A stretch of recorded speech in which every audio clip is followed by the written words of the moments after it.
Coming up tonight on Cable 8 News, an update on the tragedy that occurred in Boston yesterday. Plus, how similar threats are happening in other states. And what is happening to your brain after a sip of beer. Those stories and more tonight on Cable 8 News.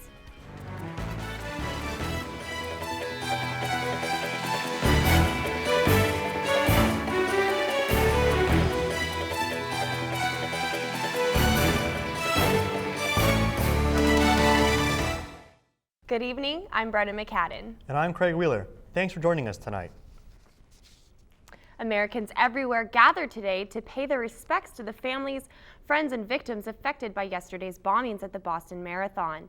FBI lead investigator Richard DeLore begged the public for leads on the attack that killed 3 and injured more than 100. At this time, there are no claims of responsibility. The range of suspects and motives remains wide open. Importantly, the person who did this is someone's friend, neighbor, coworker, or relative. Officials say investigators are examining evidence found at the scene, including nylon that could have been from a backpack holding what is believed to be fragments of a pressure cooker. President Obama says officials are investigating this as a terrorist attack, but it's unclear whether this was a foreign or domestic attack.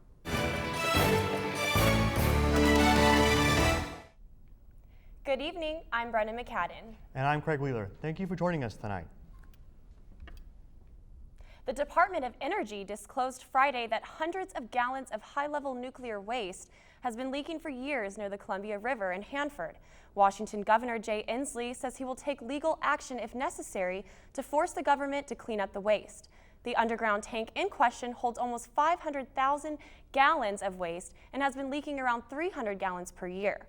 Governor Inslee said there is no immediate risk to public health. The Hanford site holds 2/3 of the nation's high-level radioactive waste. Coming up tonight on Cable 8 News, a look at the Meet the Pro Murrow Symposium event. Plus, a multi-billion-dollar deal made by Boeing. Those stories and more tonight on Cable 8 News.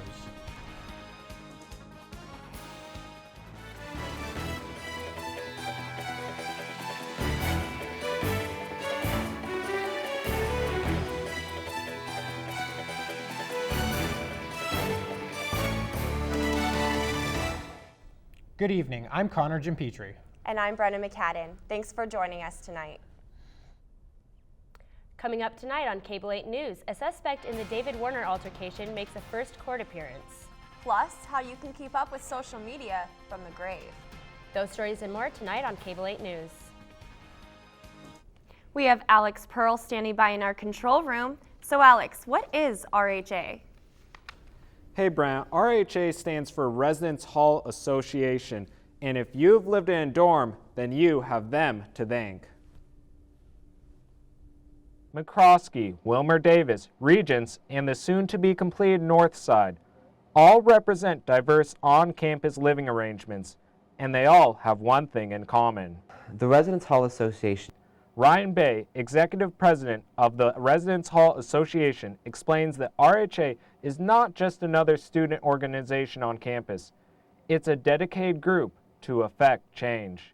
The students who live in the residence halls getting together and speaking as one voice and accomplishing several tasks as one collective body. Every Monday evening, a group of dedicated student leaders gathers in Butch's Den to take action on the week's business. They plan programs, voice concerns and opinions, and enact initiatives. For example, the organization recently increased tutoring in the residence halls that previously did not have such services. As Colby Kavanaugh explains, it's all for the benefit of the residents they serve. The group of very diligent and dedicated members of the council that are representing all of the residents in the residence hall as a whole, and they're very dedicated and passionate. Beyond representation from each residence hall, RHA has an open door policy and welcomes anyone from across campus to address any issue. For more information, you can email them at wsu.rha@gmail.com. One thing is for certain, RHA will always be around to serve students in dorms. For Murrow News, I'm Alex Pearl. Back to you guys at the desk. Alex Pearl, live from the control room. Thanks, Alex. On day 2 of his Middle East tour, President Obama took on the deadlock in the Israeli-Palestinian peace process. He spent time with Israeli Prime Minister Benjamin Netanyahu and Palestinian President Mahmoud Abbas. The president is calling for direct talks between the two parties. He also stressed the need for a Palestinian homeland and security for Israel. After the break, we'll see why pizza and vasectomies go together. You won't want to miss this. Stay tuned.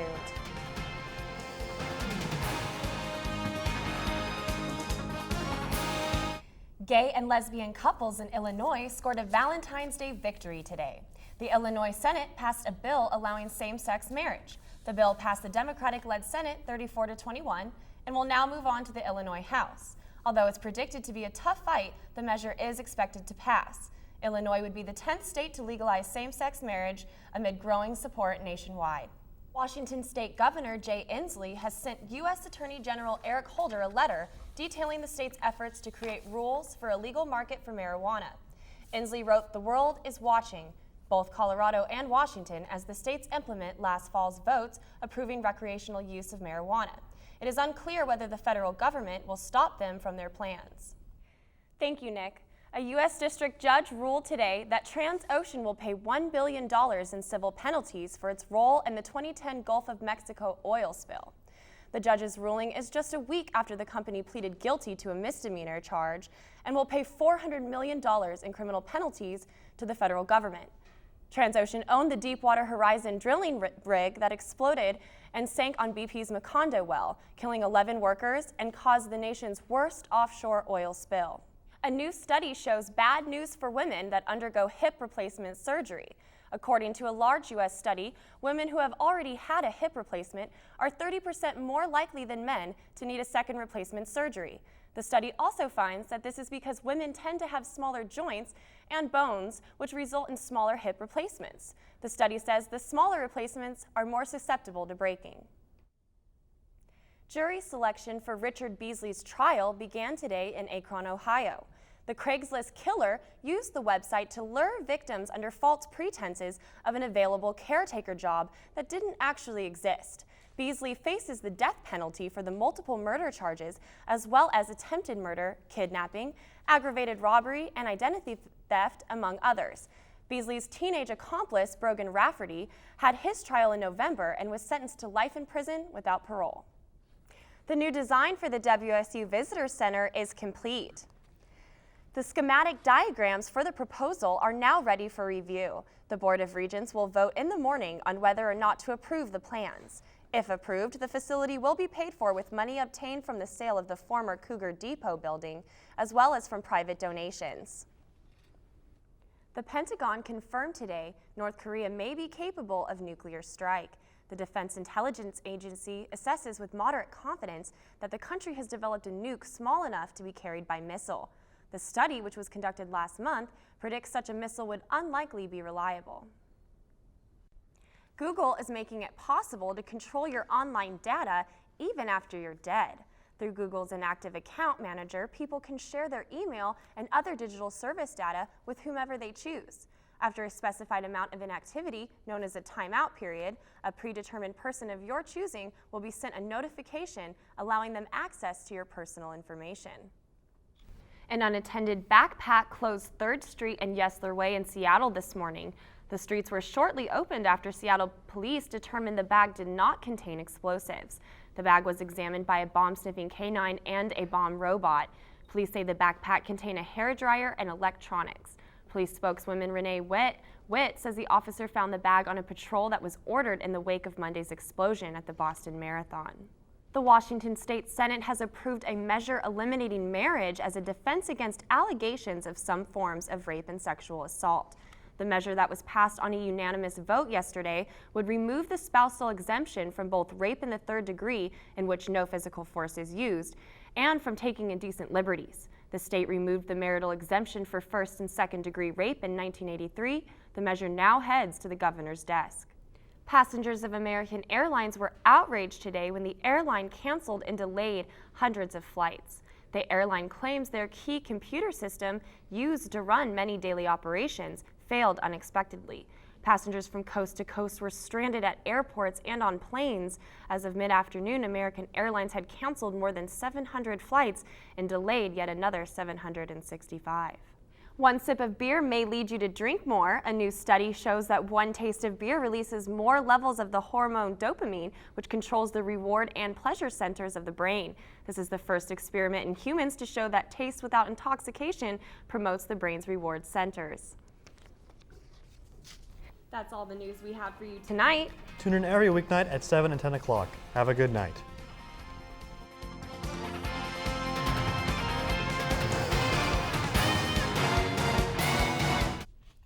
We have an update on the Russian meteor that crashed to Earth last week in Russia. NASA scientists say the meteor was roughly 55 feet in diameter and weighed roughly 10,000 tons. These estimates are much larger than those initially given by Russia's space agency. It is now officially the largest meteor to hit Earth since 1908, when the Tunguska meteor struck Siberia and leveled more than 800 square miles of forest. That's all the news we have for you tonight. Tune in every weeknight at 7 and 10 o'clock. Have a good night. In the spirit of March Madness, a Cape Cod clinic is using pizza as an incentive for patients to get vasectomies. Urology Associates of Cape Cod is offering the promotion through the end of the NCAA Finals. Patients are advised to lay low after the procedure and are given a coupon to a local pizzeria. Officials say this is the most popular time of the year for vasectomies nationwide. That's all the news we have for you tonight. Tune in every weeknight at 7 and 10 o'clock. Have a good night.